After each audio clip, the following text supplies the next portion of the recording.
So we will move on to item number 10, which is the COVID-19 staff update.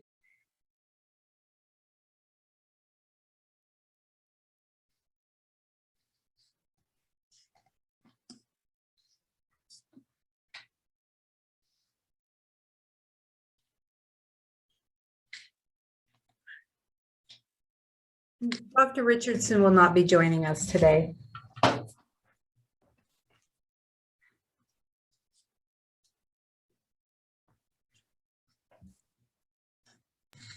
Okay, so Marilyn, are you going to kick us?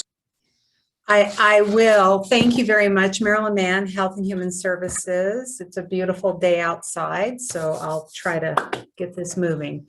Well, we are continuing to see significant decline in our case numbers, and in fact, fully anticipate that today at noon, the state will be posting that our case rate has dropped well within the red. In fact, we anticipate more likely than not that our case rate will actually be within the orange tier metric, as will our positivity rate.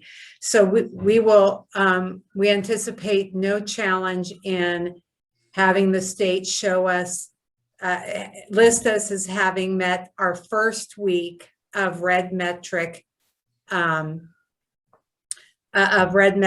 requirement. As a reminder, we will need to meet it this week and next week, which we also at this point do not anticipate any challenge, in order to move into the red next week. And so that is obviously something that we're all looking forward to, and a lot of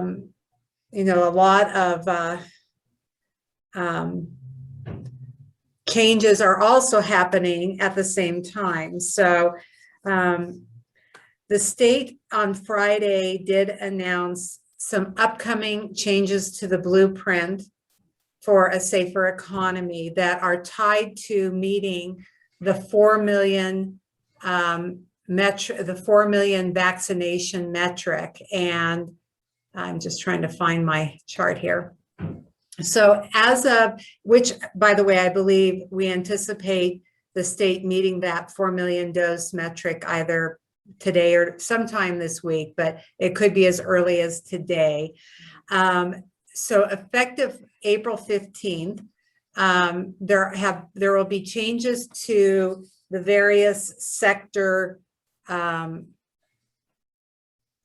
restrictions and some additional loosening and increasing of capacity across all tiers. And there's not going to be a, there will also be some changes in the case metrics for the red tier, the gold, the orange tier, and the yellow tier, I believe, but not with the purple tier. So there are some changes coming up, but I say that at the same time as informing your board that the state is also looking at and planning for beyond the blueprint, beyond the tiers, and how, as we move forward with increased number of people who are vaccinated and increased vaccinations available, what it will look like post blueprint for a safer economy in its current iteration. And so that could come sooner than later, but we don't, those details are continuing to be worked out. And I'm hoping can answer some more details about vaccines. But I do want to remind your board that right now we have clinics open this week, and we have available slots for people who are 50 and older, or who are between the ages of 16 to 49 with underlying health conditions. So we're encouraging people, if you have an underlying health condition that makes you more vulnerable to illness, to please sign up for a vaccine. Now, I do want to caution the public that if you have a child between the ages of 16 and 18, so a 16 or 17-year-old, that will need to be a clinic, more likely than not held at the hospital with Pfizer. So there are some limitations with Moderna and the Janssen. Also,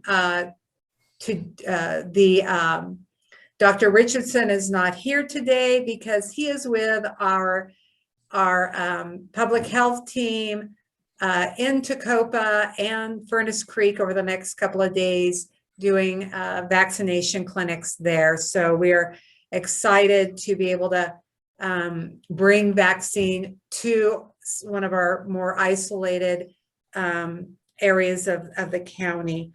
So with that, I'm going to turn this over to Anna to add anything additional.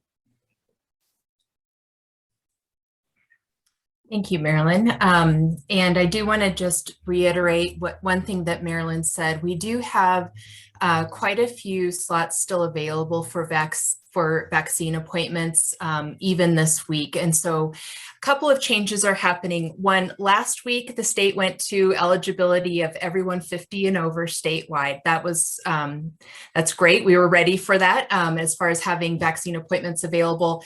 Next week on the 15th, really anyone who wants a vaccine will be eligible for a vaccine. Couple of caveats to that. Again, Marilyn said that individuals between the age of 16 to 18 do have to receive Pfizer. We do not have Pfizer vaccine in Inyo County currently. So we're requesting additional Pfizer allocation in the hopes that we'll be able at least to do another large scale event where we can focus on getting some of those younger individuals covered in coming weeks, but we don't at this point have a confirmation that we'll receive Pfizer vaccine in the next couple of weeks. We're working with our third-party administrator at the state level on that allocation. In the meantime, we continue to get adequate supply of Moderna vaccine, and in fact, still do have quite a few appointments available. So anyone who is interested in receiving the vaccine, really over the age of 18 at this point, with any kind of underlying health condition or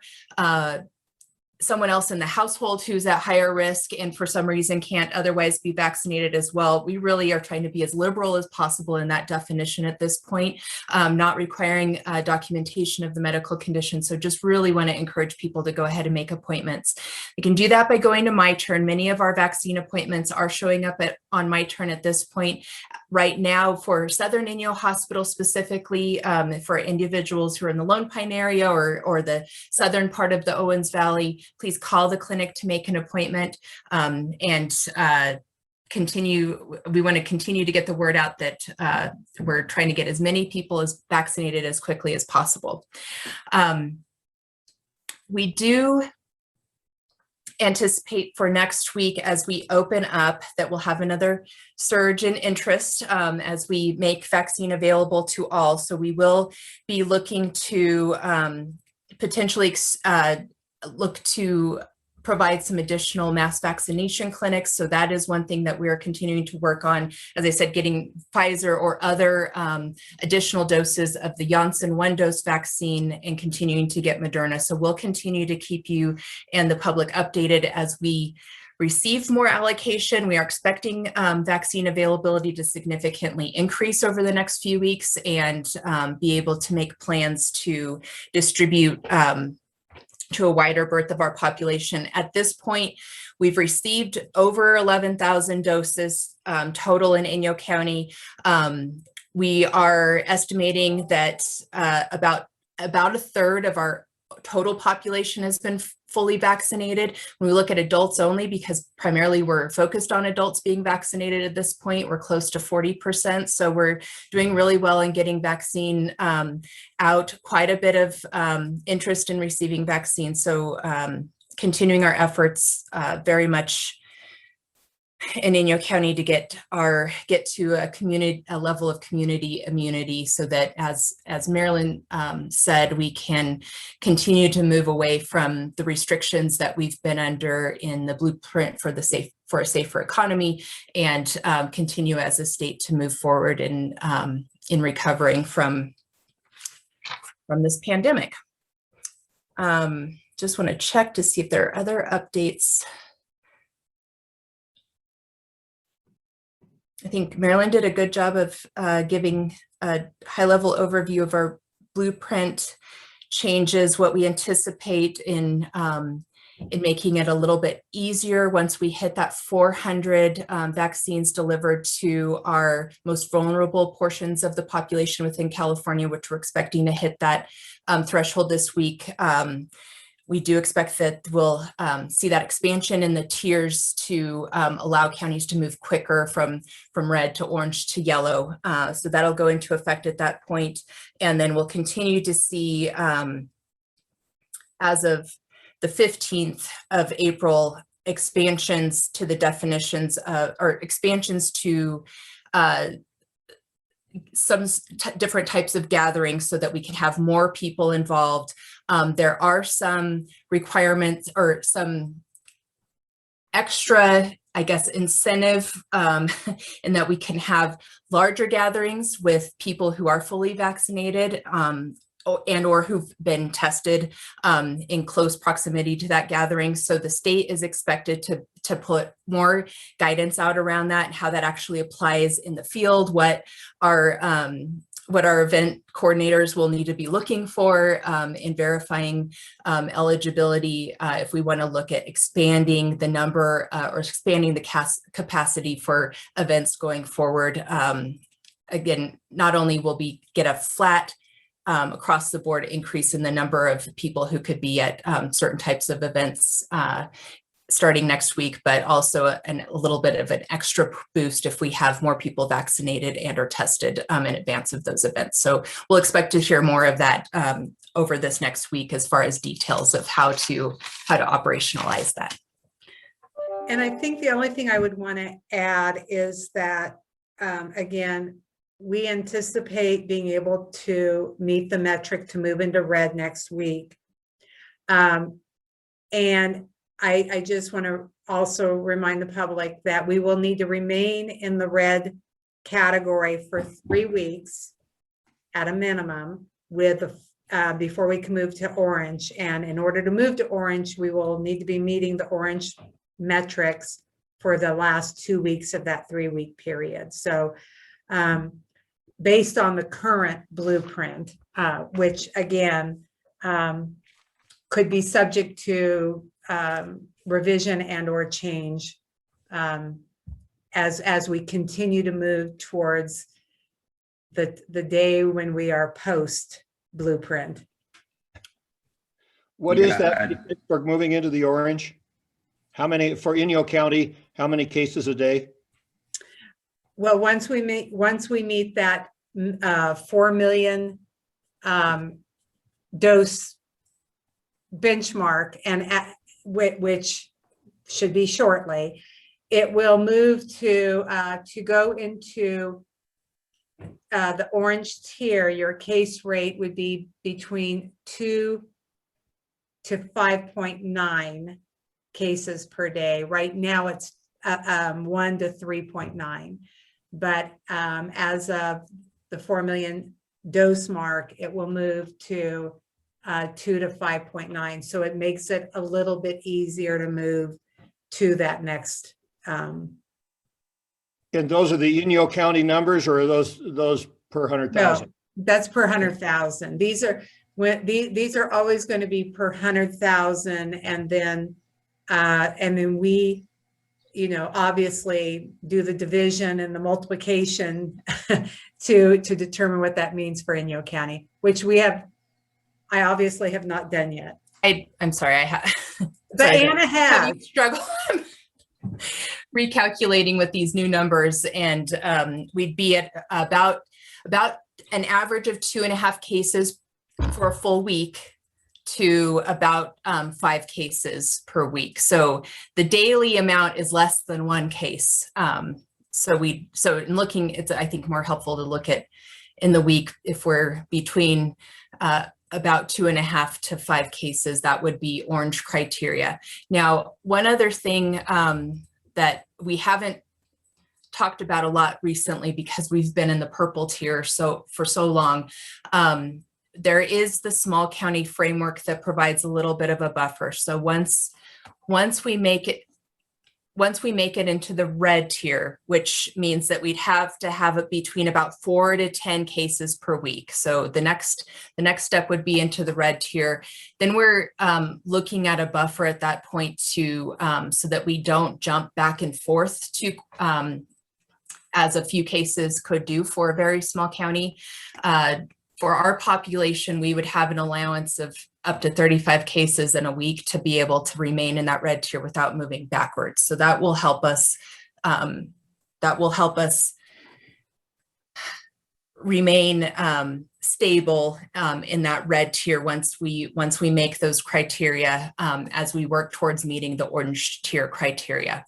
And then again, once we meet the criteria for orange, we have a little bit of a buffer, so we're not jumping right back into red. So as we allow those businesses that are impacted in those, as those tier adjustments change and businesses are able to either reopen to indoors or expand capacity, that they're not having to jump back and forth in those requirements frequently because of small changes in our cases.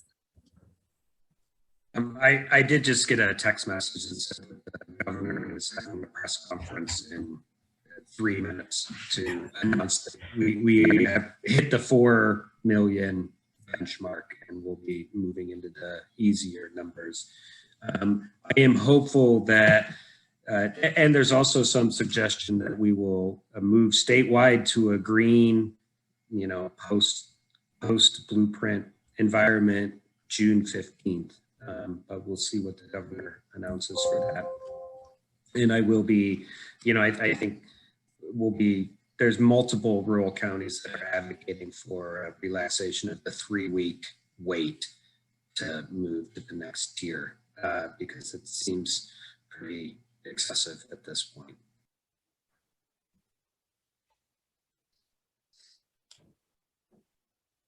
Does anybody have any questions or comments for Marilyn or Anna? So Anna, just one question. You mentioned the buffer of 35 to keep from getting booted back. Does that stay the same once we get to the 4 million doses?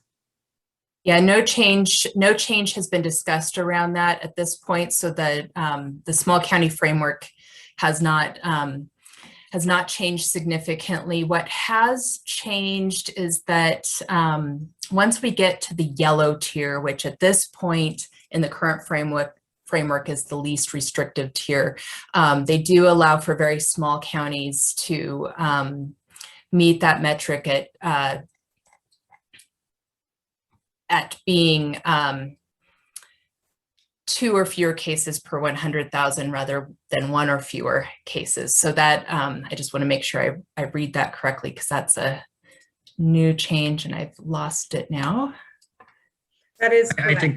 I think that's correct, but that's still a rounding error. Which is it's still a very small, window for meeting that criteria. So they've relaxed it a little bit, but for a very small county, that's still fairly difficult to reach. So we'll continue to focus on getting as much vaccine out as possible, get to that community immunity as quickly as we can, so that as a state and as a county, we can start moving away from these tiers entirely, we hope, in the next few months. So Marilyn or Anna are on the vaccines, a couple questions. My understanding is basically what you said is that there's some empty appointments at some of the places. And so what you're saying is people can self-select if they feel like they have any underlying health issue which may make them be more vulnerable, and they don't have to say what that is. And do they have to click a box on My Turn that says so, or how do they actually make that happen? Yes, so in signing up for the vaccine, individuals would need to indicate that they have an underlying health condition of some sort at this point if they're under the age of 50. And there's no verification so what we're trying to do is be as flexible as possible, given that we have vaccine appointments, but still have to fit within the criteria that's currently allowed within the My Turn. So we would encourage people who have some underlying health condition who feel that they may end up being more ill if they become sick with COVID to indicate that they have an underlying health condition, and or that someone in their household has an underlying health condition. That will allow them within the My Turn system to go ahead and view available appointments. We do have appointments available at several of our providers for this week. Okay, great. And then you have the Moderna and you have some Janssen, and are you saving all of the Janssen for South County, or is there some of the Janssen in North County or Lombard as well? So far, we have not started to receive additional allocations of Janssen vaccine. So we do expect in the next couple of weeks, we'll start to see that more available. For the county allocation, we've only received 200 doses so far. All of those are out in we're hoping to get many of those administered in the southeastern portion of the county today and tomorrow. We had about 160 people registered as of last night. So we're hoping to get through most of that allocation, and also have some very specific outreaches that will start to move towards getting some other individuals who are harder to reach within our community covered with any remaining for right now. And then do expect over the next couple of weeks, we know that Rite Aid through a federal pharmacy partnership is getting some amount of Janssen vaccine in both the Mammoth and Bishop Rite Aid pharmacies, and we are looking to eventually see, I'm anticipating for Inyo that we'll continue to see a mix of Moderna and Janssen over the next couple of weeks, but that many more of our providers will have that Janssen available. Currently, there's really, for this week, only Moderna vaccine available through our providers, except for at Rite Aid, which is coming down through a different allocation. Okay, thanks. Anybody else have any questions or comments for Marilyn or Anna? Well, just to clarify, so even if we have appointments available or vaccine available, can't just open it up until, I think you said the 15th is when we anticipate going to below 50 or opening it up completely. So I've had questions around, well, why don't we just allow anybody at this point, but we really can't until we hit the 15th, but we're trying our best to be flexible in how people describe their need right now. But especially because we don't want to negatively impact our healthcare community by having people who aren't sure if they meet the underlying condition, wanting to get something from their doctor, trying to get into their doctor. Not that that's, they don't have that option to call and ask, but the physicians are already pretty impacted, and so we definitely, if people believe, have an underlying health condition that they are concerned that they are going to have a negative outcome if they contract COVID, we would encourage them to sign up. That's fantastic. I have heard people really excited about the clinics out in Southeast County this week. So thanks for that. Great. I think if we could promote Dave Blacker, and then we'll hear from Leslie. Good morning. Good morning, Dave. Members today. First off, the level of excitement about tomorrow's vaccination clinic is high. People are quite excited, and I am happy to say that I actually have 2 of my DVNHA employees that are signed up for vaccines. Thankfully, due to a hookup from the Park Service, a number of us got our initial shots almost a month ago. So we didn't have to wait. I'm hoping that you had plenty of Xanterra employees and others to fill out those spots for our Death Valley Clinic.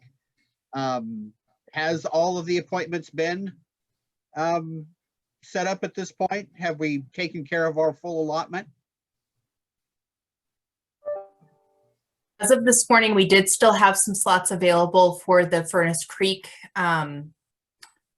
clinic that will be held tomorrow. So if you are aware of anyone who's still interested, they can continue to sign up. We were at about 120 people registered last night with about 150 slots available. So still a little bit of room there as of late last night. So okay. We're getting close, but still some availability.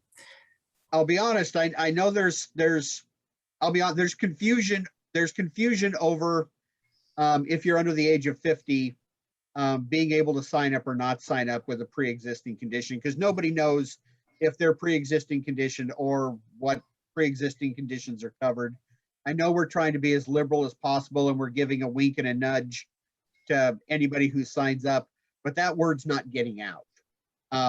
In fact, I would like to see the front page of the Inyo Register, the next version of the Inyo Register, come out with a "just lie on the form" headline, and let's get our shots done. If we've got available vaccine, we know we need to get people vaccinated as fast as possible. And you know, I'm thrilled that you guys are coming down here. I hope that we will see more of you, as we'll probably need to do this at least one more time to get stragglers. And we look forward to moving on. The latest out of the DOI could have us reopening the visitor center by the end of the month. Unfortunately, direction out of the DOI is now that they are no longer going to follow community standards if those community standards are more liberal than what has come down from DOI. DOI is going to leave me stuck in the purple column, regardless of where you guys go. So, but at least maybe the visitor center will be officially open. So those are things that we're working on. Again, I hope that we roll out the red carpet for you guys tomorrow. If I have a chance, I'll come by and throw bottles of water at you and make sure you don't get too hot. But again, I think getting the word out that if you're 18 years or older and you have, you know, hay fever or a hangnail or whatever, that those are pre-existing conditions, and let's get you signed up. And especially in the Bishop area, I'm getting a little disappointed that I continue to see the update from Darcy, and all the cases are in the Bishop area. So I don't know what you guys are doing up there, but you know, do better. And you know, make sure everybody staple masks to people's face if you have to. But let's get those numbers down and let's get past this. We have the ability to move faster than the state, then let's move faster than the state. There's nothing wrong with being a trendsetter or the tip of the spear. So let's do it. And please keep up the good work. I appreciate everything you guys are doing. And I want you to know that I hope one day to actually be standing in the front row of the Board of Supervisors office there and be able to talk to you guys face to face. So at least that'll keep Matt Kingsley awake. So I will talk to you guys later, and any questions about Death Valley, I'm happy to answer. Okay, thanks, Dave. Appreciate it.